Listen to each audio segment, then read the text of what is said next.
and Heritage Commission to order at 7:05 p.m. Welcome, everyone. I hope you had a nice holiday. And yeah, I know it's a little late, but November was Native American. I just want to read the Land and Water and Life Acknowledgement Statement.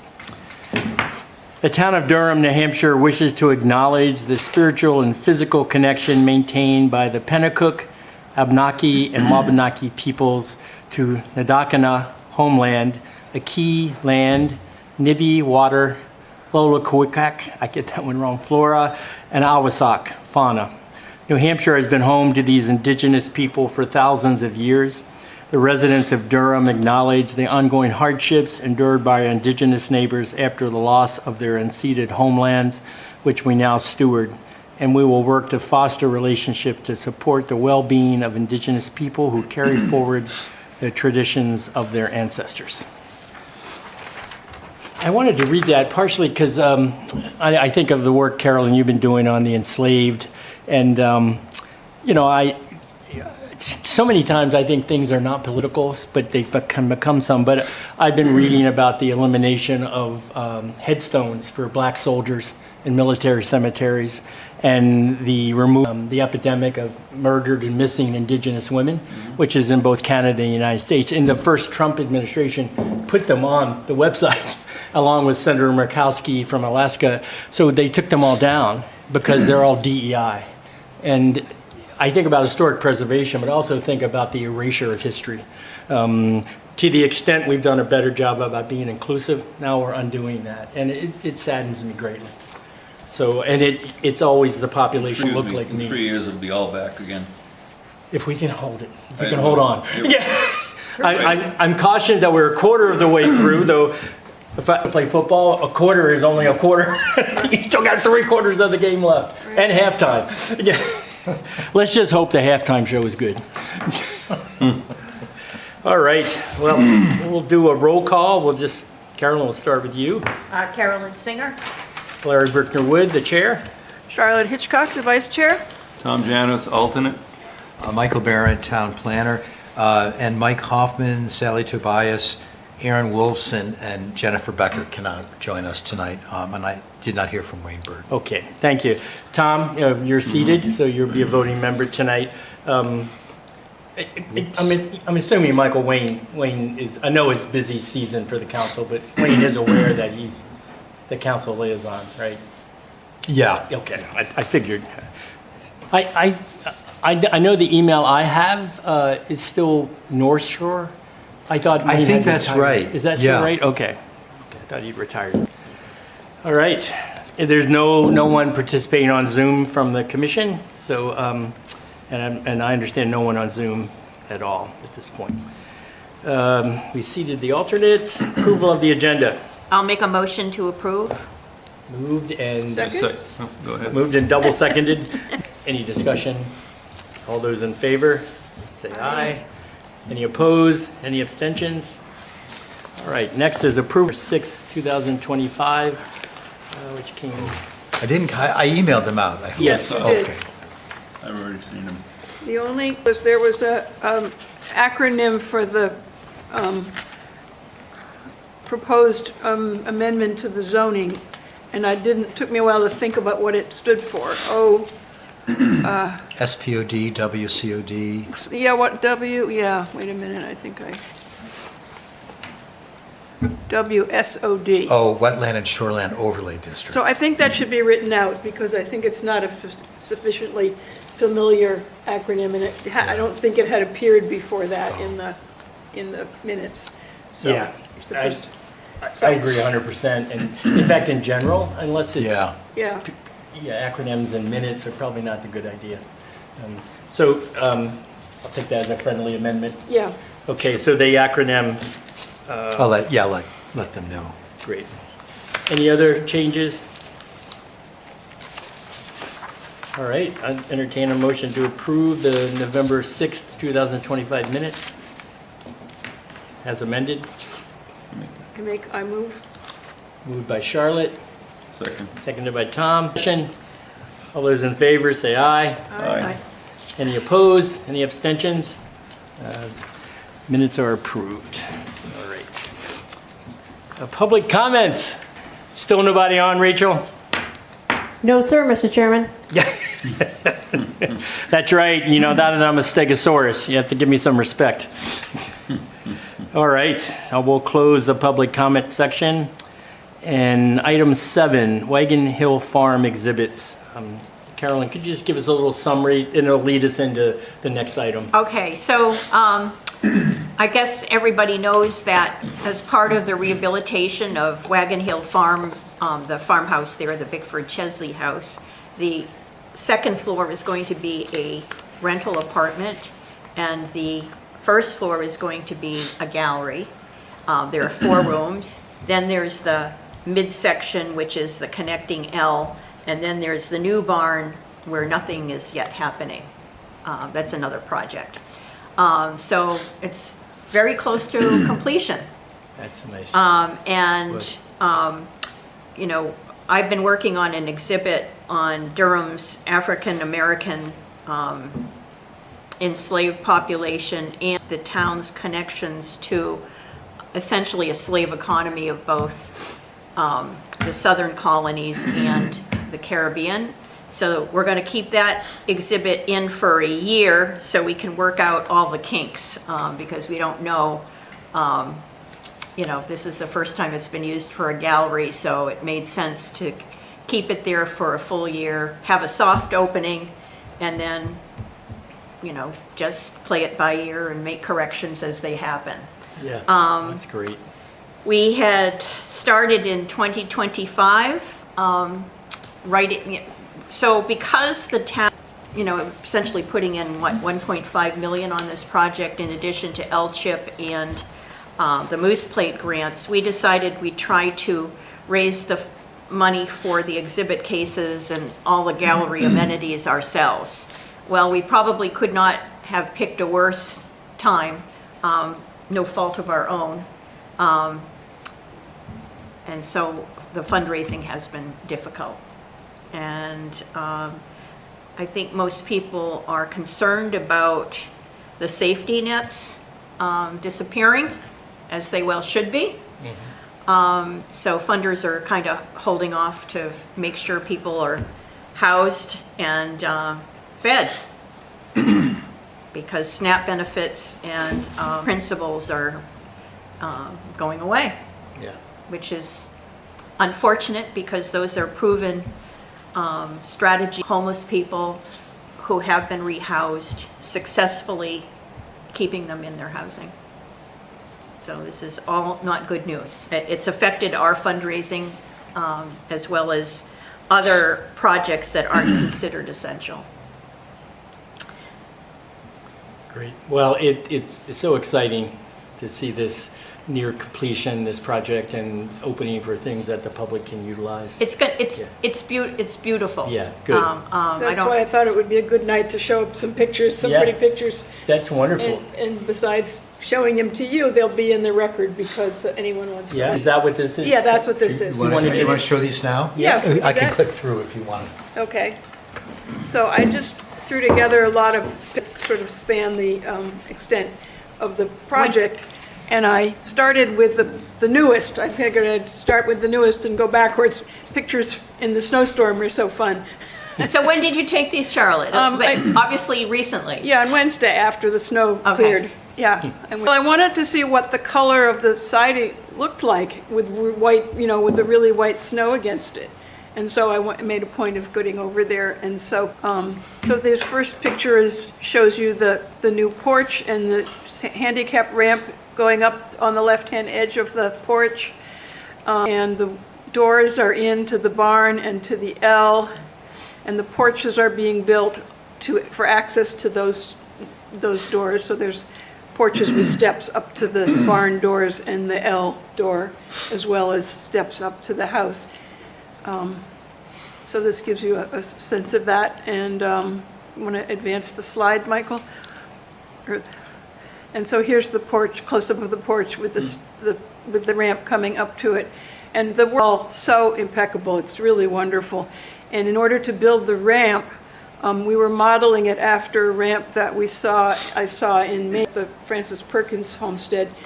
But it turns out that the town has quite a collection of granite curbing, and so they were able to use granite curbing material to make steps and to make the sides of the ramp. And you can't really see it, but it's. Yeah, it is, and then it's going to have a concrete surface to walk on, which will be a pebble surface, like an exposed aggregate, so it'll almost feel like gravel, but be more durable than that.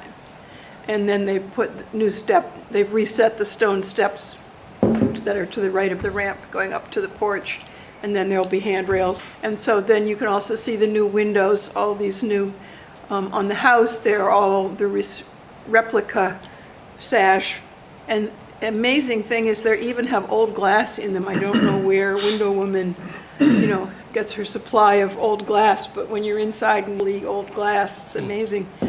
And then the very left window into the L is a new Marvin window, so matching color, because that part is not so historic, and so we were actually putting new windows in there.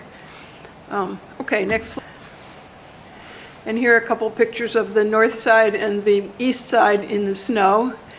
So just giving you the feel for the new porch, new steps are hidden by the snow here, but I think I have another picture later on. And the windows are just so beautiful. Those tall windows with this, lights are just really lovely. All right, next.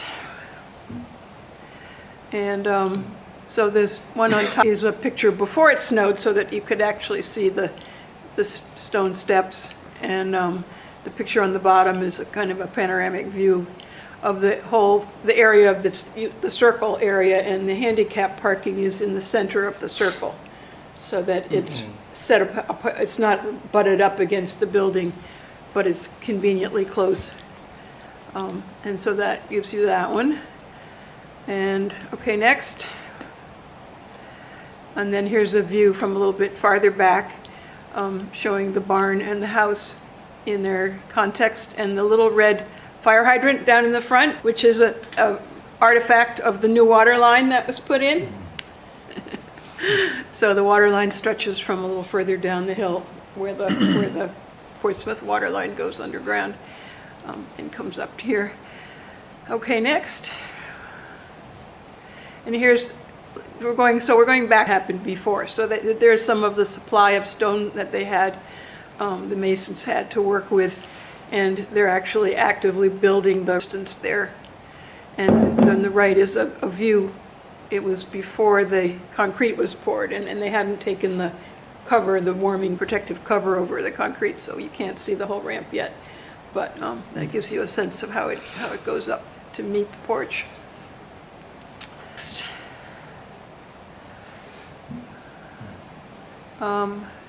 Okay, and here I have a before and after. So the upper is the before and the upper right is the after. So you can see how much the building is improved by the restoration that's been done. And down below is just another picture of the circle showing where the handicap parking is in the center. And that's been done in asphalt. I think that's generally what you do with handicap parking. It has to be a good smooth surface. Okay, next. If anyone wants to ask any questions, just tell me to stop.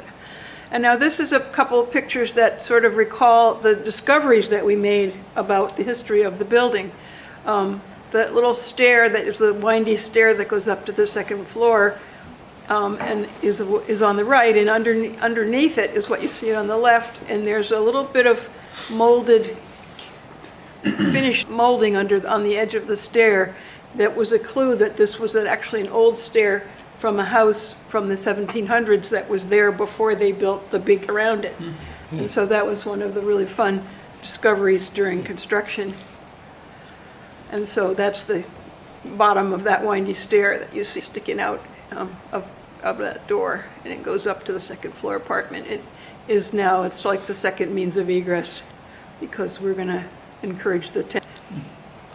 Next. And here's the fireplace in the old west kitchen. which is the one that had been modernized in the 60s to be a modern kitchen, and they had put different place. And so now we're in the process of, I think it's probably done by now. It is. Yeah, I It haven't is. looked I haven't been there since it was done. So it's been restored with a replica mantle of a type that we had much discussion about how to make it so that it would be appropriate to the period, but not portray something that we didn't know really what it would have been before. So we have an approximation of what it might have been. Okay, next, and the bread oven on the left also was blocked in, but now it's opened up. And now this is the doorway that goes from that southwest room into the front parlor. Exposed wood that you see is some beams, some timbers from the older frame, the 1700s, the 18th century house frame, that we decided to keep exposed so that we could remember that history. So there's a post and empty mortise from a diagonal brace, so that we're keeping that as a sort of educational display, what's there inside the house. And looking beyond, you see into the front room. And you can see a little bit of how it looks now that the plaster's all been restored and it's all been painted. Next. And here's the cellar. So the cellar was a dirt-floored cellar. In the course of doing the work, the contractors put some new footings and some steel posts in to rebuild the part of it that was in poor condition. So it's, kind of a hidden gem, but it's very sturdy now. And on the left is just the view of one of the chimney bases, the arched, supporting the chimneys, which I always think are one of the wonderful things about this particular type of old house. So next. And here's the last bit of work going on in the L, the warming kitchen in the L. So you can see the kitchen cabinetry on the wall, and on the left, where there had been a 1960s picture window, we now have a row of 3 sort of compatible 6/6 windows, but they're insulated Marvin windows. And so this is the area that will be available for use by public groups, either in conjunction with the gallery or separately from the gallery or in conjunction with the barn at some time in the future. So it's kind of able to work in all different directions. Next.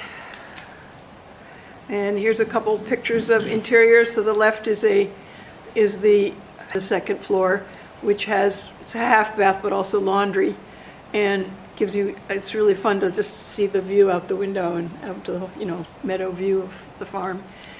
And on the right is the front door with its fan light restored above the door. And again, it's restored in glass, replacing the broken sections. So it's very, very wonderfully period. Next. And this is the last picture. So this is the north side.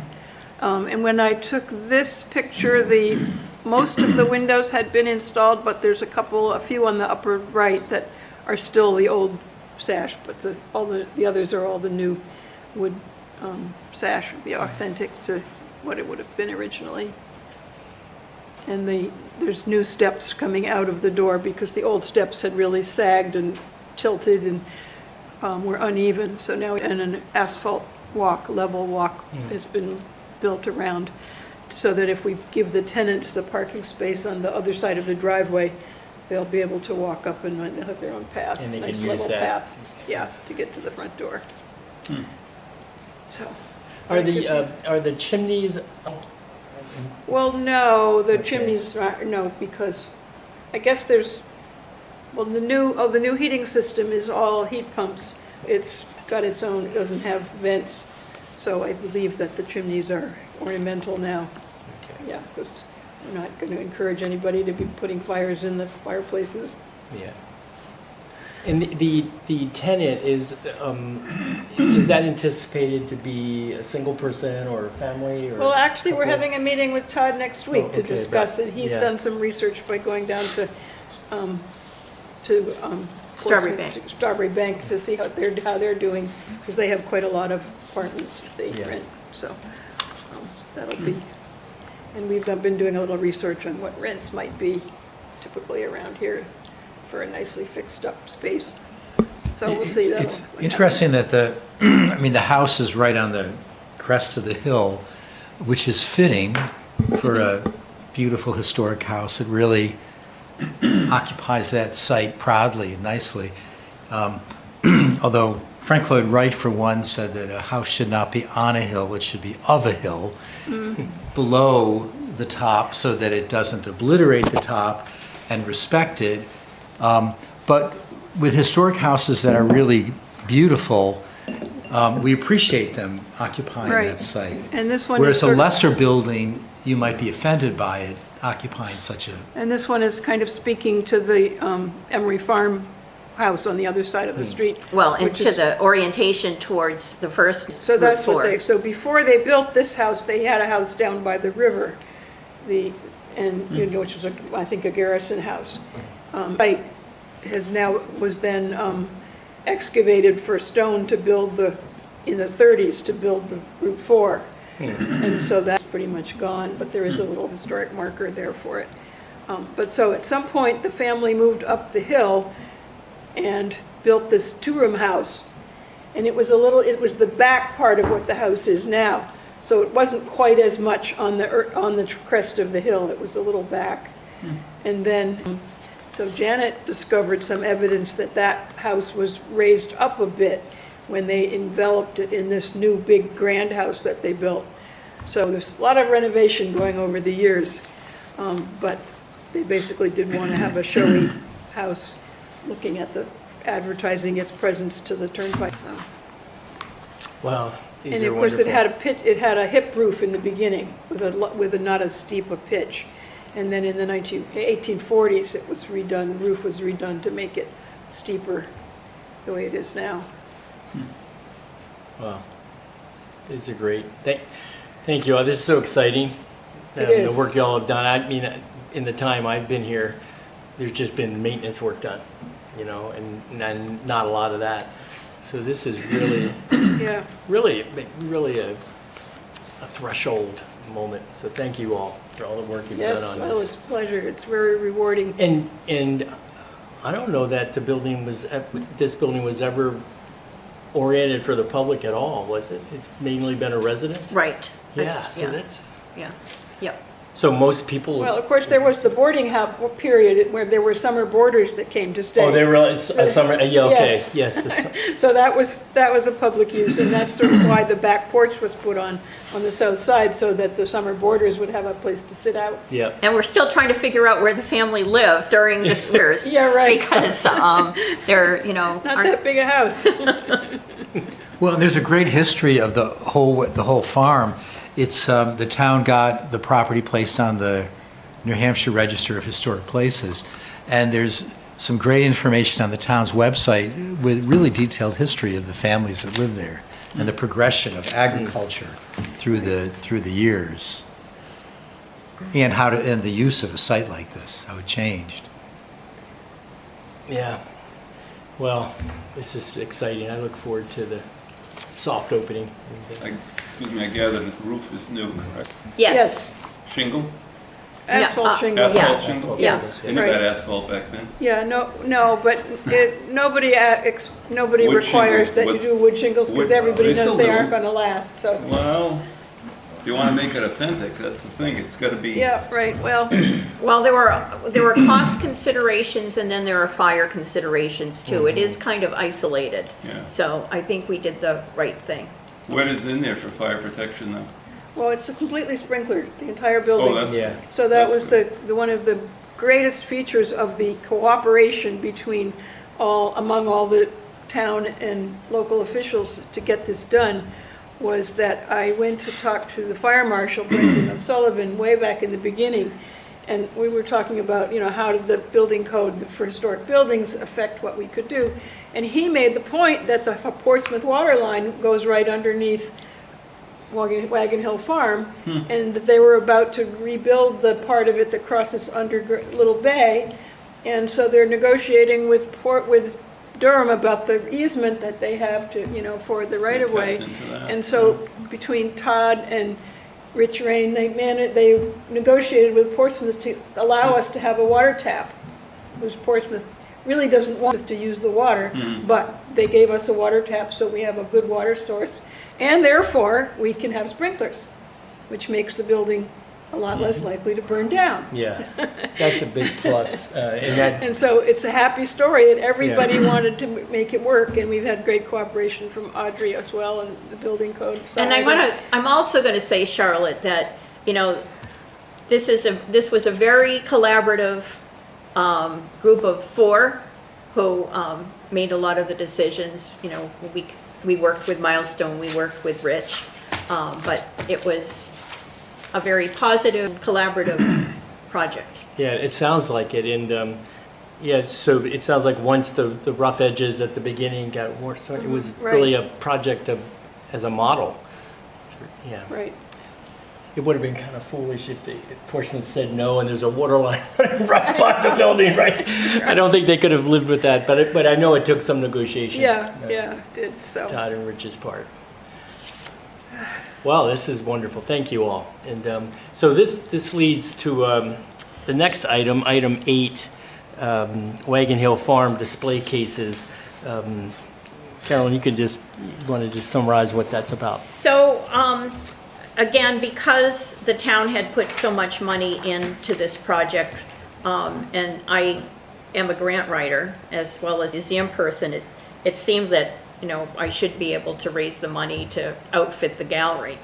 And we knew going in that it was going to be a little more difficult, because even though the town's a nonprofit, it's not an organization. Yeah.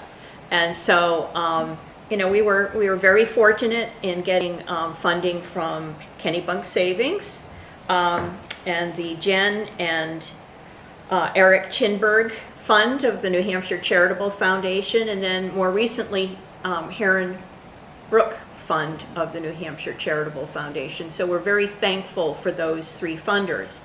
However, you know, we still have a ways to go to get, you know, exhibit cases, and obviously we need other things, but, you know, the exhibit cases are really, you know, you can't not have exhibit cases, so. And what's the total, total number of cases there'll be? Well, we wanted about, I think about 10, and they're about 3,000 apiece. Okay. So, you know, we're looking at, you know, $30,000 for the cases. You know, we're going to, you know, we can probably, for the first exhibit, because of what's being displayed, go with fewer cases than 10. But, you know, we probably, you know, I'd be happy with 6 if we could get there. Okay. And so it's kind of being pieced together with the various gifts we've got. We also did a mailing, not to everybody in town, but people who we thought had an interest in history. I think the money on that is still coming in, but so. And so I think in our communication, the thought was that from our budget, we can buy 1 or 2 Yeah, display cases. yeah. And that was Todd's, Todd, you know, kind of approved that concept. Yeah. So I have, so we have the budget. And I think someone passed that out. And then I have an email from the exhibit designer, I shouldn't say exhibit, the exhibit case designer who's fabricating them. And here are his costs. And I had him, you know, give me an estimate for 3, and he itemizes them, so you can just see, and we can go with 2, or we can go with however you want. Okay, it's just one sheet, this, Yes, yeah.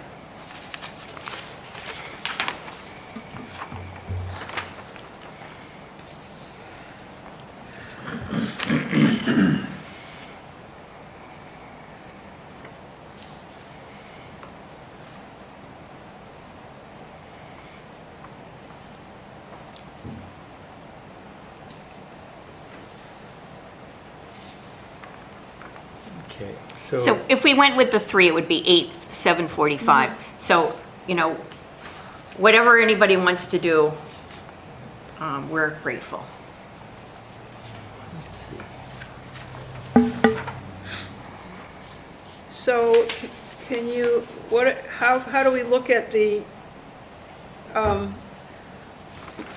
expenditure sheet here? What's available actually that we could spend for this instead of whatever other purpose it might have had? Yeah, well, it certainly just, without any question, the general supplies line could cover something like this, but I think we have the latitude. I mean, so our remaining was 82, 39, 67. And,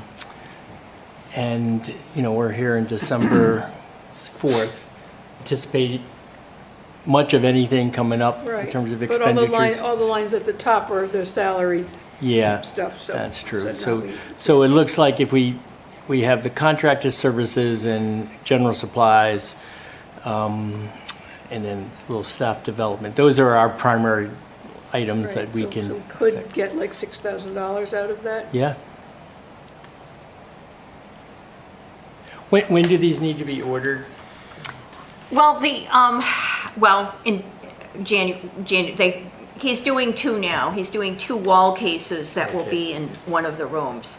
And so he needs to start on these basically in January if he can. Okay. And the question is, I don't know how we have to spend the money before the end of the year. Whether it can get transferred to one of the funds we have or can get him to submit an invoice. I don't know the best way of I getting think, the money spent. yeah, I think if we, for instance, we made a motion to buy these, it obligates it, and the talent is on, at least there used to be a modified accrual, so if you've encumbered the funds, Okay. you don't necessarily have to have spent them. And that's my understanding. We could certainly ask Gail. Okay. But I think if we make a motion to spend X, those will get encumbered and won't get lost in the carryover. And if we wanted to, this is just an idea, if we wanted to buy 3, we could approve 2 from this budget and 1 in the next year's budget. Oh, that would be great. Yeah. Oh, that would be really great. Yeah, because I did read this afternoon that our budget, our $2,000. I didn't have a chance to go look and see what that request was, but I was a little chagrined that it was a 7-1. But we had one person. We know who that one person is. Well, I hope. And Todd sent out a long list of all the changes, and so we were amongst the cuts. So I'll have to take a look, but there's still money, we still have general supply item in that year's Okay, next okay, year's that budget would be too. great, Okay. actually, to do that. So what do folks think if we approved, say, $6,000 Yeah, for the purchase of display cases? We don't have to specify a number, right? You could just say for the purchase of the display cases. I'd probably go with the 2 smaller Two ones. smaller ones, Yeah. okay.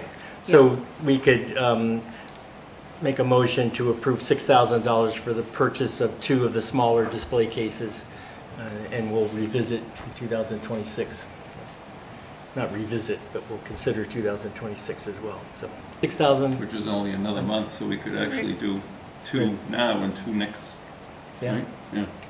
So is 6,000 enough, or should it be 6,500? Well, it would be 6. Let's see, we've got It's so, well, I didn't, if you wanted to put in money for shipping, that might be beneficial too. Maybe a couple of $100, if you could take, well, let me see. But, here's one idea. Why don't we just, we take the bulk of the general supplies and contracted services, so that's 5, let's see, that's about $6,338.50 that we have in those 2 line items. So if we said 6,300, That would be good. yeah, because, people have sometimes poked us for not spending the money. So Yeah, right, this time right. we'll have zeroed out Yeah. essentially those two items. Okay, would someone like to make that motion? I will move that we spend $6,300 from our unexpended budget to purchase two of the smaller display cases. Your second? I'll second it. Yes, that's definitely. Unless you want to. No, go right ahead. It's your, We can add thirds if you we know, wanted. one question I have is, this is in Watertown, Mass, correct? Yeah. Why do we need shipping? Somebody can take a truck and go down there and pick that up. Who? I Well, asked. anybody, I mean, we have people on this, I'm just saying, we can. Well, I did ask around. I asked if, Public Works staff to do that. I was hoping I'd be able, my husband and I could both drive our Subaru wagons down, but we're 4 inches too short. How big are they? They're not- well, What? They're 74 inches. Yeah, that's more than a 4x4, yeah. So, we'd love to do that, but, I'm just trying to think of a way to eliminate the shipping costs, that's Well, all. we can strong arm some more of our commissioners to see who they know that has a truck that could take that size. or a van, or, Right. or a cargo. Right. Yeah, Or a trailer. let's work on, I mean, I can't obviously obligate them. There was a moving company that was amazingly generous to us at Ways Meet for food baskets. And they're pretty community, they're a local company, they're pretty, Okay. so that's one possibility. Okay, I don't even know what that fellow lives in Durham, but that's one possibility, of Okay. asking them. okay. It's probably a more, Yeah, Is that well, what it I depends, imagine? traffic yeah, is, yeah, yes, We true. could Carol, I rent imagine they must be packed pretty well, so it's not a case they're gonna be ever damaged and Well, transferred I mean, we're gonna have to, bring Yeah. material. moving blankets Yeah. and that kind of thing. There, the plexiglass bonnets are a little bit delicate, and we don't want anything scratched up so quickly, so. Okay. Any other discussion, questions? Great, thank All you. right. Well, let's vote. All those in favor of spending $6,300 for two of the smaller display cases in our 2025 budget, all those in favor? Aye. Any objections? Any abstentions? All right. Unanimously, approved I unanimously. want to do this in next month because we're into the next, Yes, we can definitely, in okay, fact. so that's why I'm saying we can already put another order in for 2 more, Yeah, right? let's, I'll take a look and see what, just what that budget change does, but we definitely can do it again in Yeah, January. right, why wait there, just put it in next month? How long does it take for him to complete? I mean, if I get the order in January, he can probably do it, and he told me that if it got too late, then he would, ask for help from someone else who sometimes does work for So him. do you have the date you're thinking of that the exhibit will be ready to open? I'm thinking May 1? Good. That's great. Good, so we get two obligated and possibly more in the future. Thank you, thanks Carolyn. And Thank maybe- you. Maybe more funding will come in. I hope so. It's just so stressful, and Yeah. there's no reason for it, and it's very, it's so unfortunate. And the other thing is that I would have asked the NEH, for some type of help, whether, I don't think they would help with exhibit cases, but other aspects of the exhibit. And, that's been It's all gone, eliminated yeah. as the Institute of Museum and Library Services has, so. Maybe we can find some of the folks who are actually doing well, and, from some crypto folks or Oh. Yeah, some, Elon Musk is not one of the wealthiest in the world, though most of the money goes to things connected to him. But, we actually did it when I was at Ways Meet. We reached out to really wealthy people doing well. I can't say it was a rousing success, but it did get 1 or 2 responses. So maybe some of those folks are history oriented. All right. Item 9, it's just the draft Historic District Commission heritage. Yeah, there was something I wanted to add. Oh, please do. And when you talked about, let's see, opening up Smith Chapel, I just want to say that that was an initiative that was actually sort of originated with the Land Stewardship Subcommittee, Okay. and So, they should be recognized for that. Okay. And then somewhere along the line, there was an extra space before a period, but I don't see it right now. yeah, well, we did do some editing, so that kind of thing may have gotten taken care of, but I'll take. So it was at the end of a sentence and just an extra space? Yeah, it was a Yeah. space between the word and the period. Gotcha, okay, I'll take a look at that. Definitely. I have a couple of days to get this in. Thank you. Any other comments? Michael gave me some comments too that I incorporated in the latest draft. This might be a little long, but I'll leave that to folks who know what the word count is.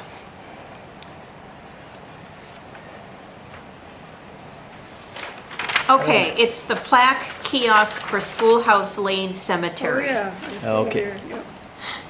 Oh, yes, that one that where the hit there, gotcha. Okay, thank you.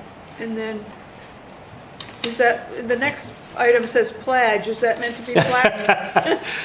It's a new thing we're doing Right. now, is pledges. Well, goodness gracious, it must be a word, because spell check Well, it's a didn't. French word, it means beach. Oh, does it? Yes. Gosh, I learned something every day, so. Beach at the Grange Hall, that was. All right, well, if you notice anything tonight, just let me know. Okay. I don't think we need to vote on this. It's just part of our annual thing. Next is number 10, an update on recent projects. I feel like we met I think it's, the second week in November, that's why I feel yeah, and shorter. it's the same, I think it's the same, whatever was in the minutes, Yeah. it's the same except, yeah. I was gonna do something, but then I thought it would be more useful to put together a picture. Yeah, this is nice, because Big for it's, Chesley, because it's kind of coming to a head. I did talk with Mike Leary of Sundance Sign. Some of you may remember, he's been before the HTC a few times, about developing a template that we could work with private property owners about. And it should be pretty simple, not very expensive. And he gave me some general specs about size and materials. It would be. What kind of materials was he suggesting? He suggests we might use some kind of a laminate. There's also aluminum and PVC, and so we Yeah. can look at that. I looked online and the type of signs that are out there. A lot of them, they're rectangular, 18 by 24 inches, give or take. A lot of them have a white background, which I think is not all that attractive.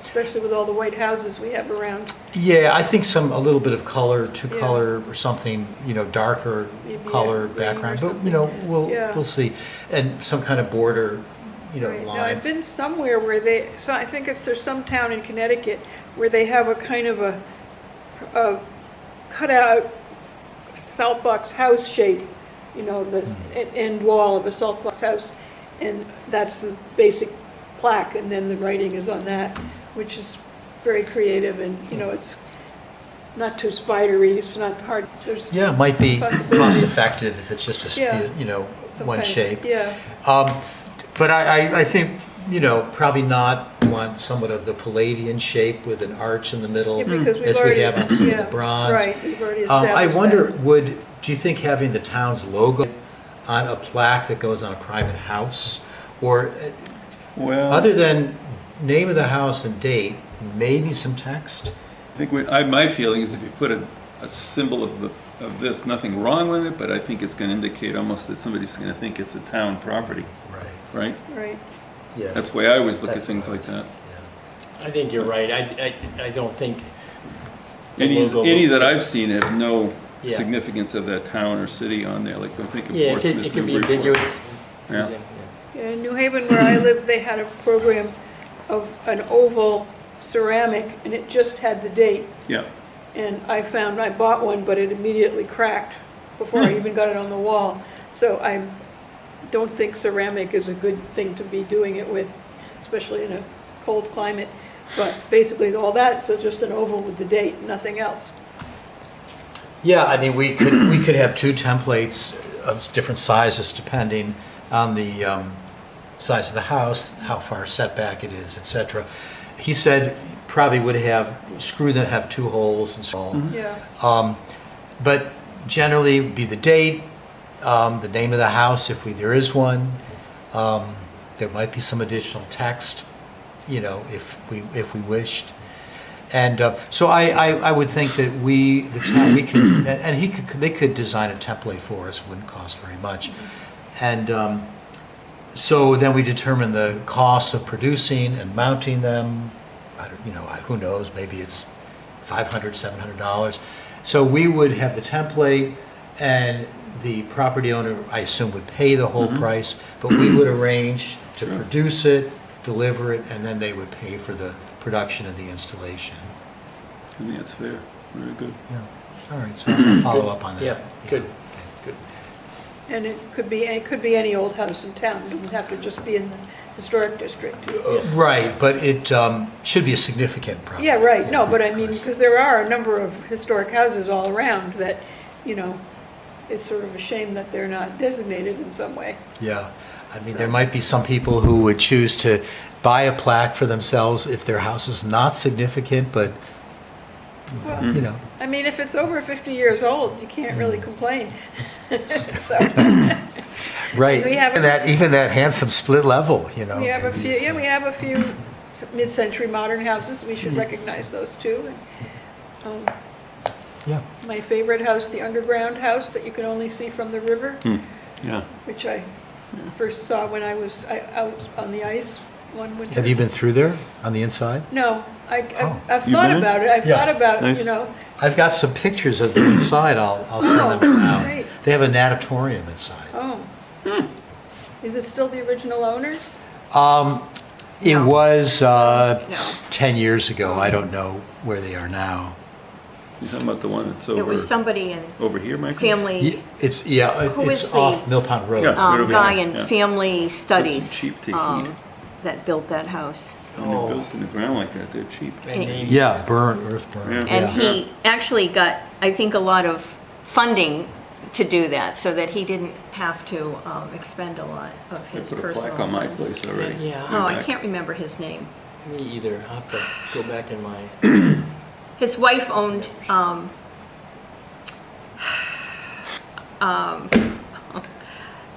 the place that's now for sale, where the laundromat is. the place downtown? Yeah, Um, what it was, I call, The business that she owned? yeah, it's, where the laundromat is. she, Next I door, put a next plaque door on to mine it, and the nobody place sees that. Was it Yes, like thank Jackie you. Strauss? Yes, and thank her you. husband. Yes, Yeah. thank you, I remember his first name. Hide your now. light under a bushel. Oh, Well, never. maybe we should adjourn and then we can continue chatting if we feel like it. That's right. Did you want to mention? No, I was just plaque on my house, not talking this one, but my own house that I live in, and nobody even sees it but me. Oh, I don't know if you know the significance that I have at my place. Probably don't even know it. No? Across the street, when the Frost Sawyer people had that property, they also owned where I am up on 23 Durham Point Road. Okay, all that land up there, they claim was around 250 acres they had. So, on my property, they built a stone cottage. And that stone cottage was, the men in 1800 were using it as a hunting lodge. So when I found out about it, so that's what I have on my property. I put it up there 5 years ago. There's Yeah, it's some- attached to the house. Yeah, okay. It's attached to my house. Yeah, So they kept the cottage and they built a Yeah. bigger house next onto it. yeah. Well, actually, they didn't. What they did was, not them. Somebody came in, it was a family before the one I purchased, just put a cape on there. Oh, He destroyed the cape and added to it to attach to this house. Huh. Yeah. So, so it says Frost Sawyer Hunting Lodge, 1880s. Yeah, cool. I like it. I mean, I'm into plaques. I'm maybe because of my background. I think if you have something with a symbol and it shows, people know what it's about. you know, Yeah. and obviously, and you don't need a lot on it, just, which, another thing I wanted to mention, Michael brought up something, and I don't know if we all looked at it, but you mentioned something about number 3 Dover Road over here, the Dunkin' Donuts, Yeah. and give any significance to historic and all this Oh. sort of thing. Well, yeah, I can see is regarding that, but isn't that building actually in the historic district? No, just beyond. It's just beyond. Oh, it is. Yeah, the line. Because I kinda was thinking it cuts- was just in it, because I was saying, yeah, you can't make somebody say, make it look historic, but wouldn't it be nice if it is a Dunkin' Donuts, that they have historic Durham in there? I'm looking at like, I'm even saying stuff like this, of this nature. Well, Yeah. wouldn't it be nice if there were some standards where, you know, if it's a Dunkin' Donuts, you know, how some towns have required, Oh, excuse me, Dunkin', I'm not, no more don'ts. yeah, you're right. Right, You know, how McDonald's has to modify its building. right. Yeah. Right. We do right. have design standards in all the 5 core areas. Will that deter them, or can they create a Dunkin' Donuts that's more attractive? Well, approved. I think it's fairly attractive. I would have wanted to push for a little more, but I think the applicant and the planning board were satisfied with the design. Well, it was a pretty gas nice. station. It what? It was a gas station. Yeah, oh, it's going to be a new building. Oh, they're going to Yeah. build a whole. Oh, new it's going to building there. demolish, and it'll be new. It's pretty, it's Is that fairly attractive. like a Yeah. copper roof? It's No, not like blue the But there's the house. McDonald's yeah. in Here's what it looks Freiburg, like. Maine, Nice. but, And what- you know, It's it's attached to pretty my nice. Oh, yeah, so what do you use it for? I rented. Oh, it's like an ADU? Yeah. Oh. Yeah. Nice. No, not Freiburg. You know that famous McDonald's in Maine where, where. Is it the one in Freeport? In Freeport, Yes, Freeport, that's yeah. what I meant, yeah. Well, when I was in Blacksburg, we had pretty tight design standards and sign, and, you know, corporations all the time were asking for variances. They were never given them. But everyone said, no, this is the only sign we can have, this is the only, like, nah. Yeah, not true. Well, that's pretty cool. I like that sign. Ross Sawyer. I had a hard time getting, it is double F, and everybody, when I had to print it, I said, know. are you sure it's right? I said, yeah, it's correct. What is the orange in? Well, shall we propose adjournment? Yes, well, let's Alright. make sure. That's for yeah, another- Oh, right. Oh, nothing Me? to report. Yeah, That's your and That's my house. I assume there's no HTC members That's the whole property. reporting And out, when was it no built? other business? Oh, unless owned it? to Ross say Sawyer. something about the land From- stewardship. These people across the street. That was before, well, that was after Valentine Hill. And it was for a family that had right next door over there. Oh, Yeah, I don't think Valentine Hill lived there. Well, no, but I'm saying Ready to Frost go Sawyer, home? because it's. Yeah, are you over speaking to here. us, Rachel? They also had the property Rachel all the can't way hear up. anything. No, that's me. Yes, please, We probably please should have kindly sit yourself in front of a microphone so we may Oh, hear yes, you. yes, missing all good those point. gems. Thank you, Rachel. They can't hear you. Oh, I'm sorry. Yeah. Carolyn, is there any updates from Land Stewardship Committee or anything? No, Yeah, they're just- trying to get kiosks for every single walking trail, which is nice.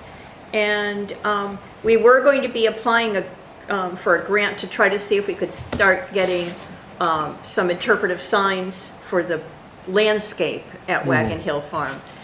So I had some conversations with Division of Historic Resources, and I submitted an LOI, and we were getting ready to do the full proposal, and then it turns out we're not eligible because the project is not a But see, historic, this is what it is. it's not on the National Register, Oh, That's what I'm okay. showing you. so. I did notice in the proposal in the town budget, the Land Stewardship Coordinator is going to be full-time starting in April. Yeah. Oh, hopefully. Yeah. Hopefully. Hopefully, it looks like, it looks like. There was a motion, but I it like failed that sign. 6-2. That's nice. Did you? Oh, good. Yeah, That's nice. So Chris, at can you least email she'll that to stay me? the same. Oh, sure. And if best, she'll. definitely more. stay the same, but right now, Does the it's property. still in the budget to be full-time starting That's in my April. whole house. Yeah, it looks good at this point, that they hopefully that Veronique will go full-time. Yeah. Let's, Yeah, cool. all right, anything else? All right.